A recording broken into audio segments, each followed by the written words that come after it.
但市性别平等促进会这回相当难得收集慰安妇重要的文物资料甲作品，并且列出世界大战时期被害人接受性暴力的历史伤痕，到行出悲伤过程。该展览嘛，伫人权教育资源中心等一个妇女运动团体努力共同来出现。其中有一条伫首展第一天嘛，到场参与开幕式，亲笔签名来决心消除各种无同形式的性别暴力。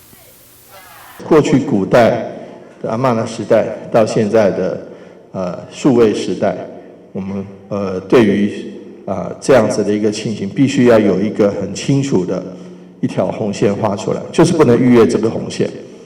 我们也常有时候看到社会新闻。大家在办公室里面，对于我们的女性工作伙伴的一个言语的，她不经意产生的一种言语的暴力，有时候讲说她是揶揄啦、给亏起来啦，但事实上对于当事人来讲，已经造成很大很大的伤害。因此，我们很感谢今天有这样的一个展览，也感谢许许多多的好朋友，大家一起。透过艺术创作展览，除了要来感受每一位阿嬷的生命经验故事，会场嘛互动的设计，用大纸让大家明白尊重每一个人身体自主权，无用阮侵犯。同时要让后世代知影前辈争取性别平权这条路真无简单，特别行到数位时代，同款爱持续来学习尊重甲暴力预防的教育。性暴力的议题并没有因为阿嬷们过去了，然后就结束了，没有，它还是一直在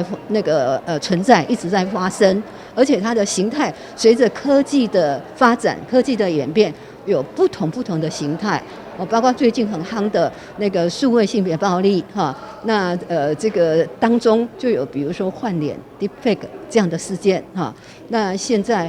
就是这个议题会发展到后来，我们去年6月1号这个生效的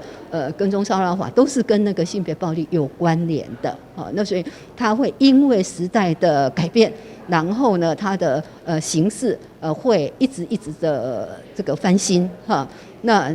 就是都没有离开这样的一个议题，所以我们对这个议题我们要认识啊，有一点历史的认识，它的发展是怎么样啊？那希望这样子我们可以真正的落实到这个性别暴力的防治啊，零暴力。该展览对2月7号将展到2月26日，主办单位欢迎市民做伙来到台南市客家文化会馆2楼参观。台南新闻管制何乔邦采访报道。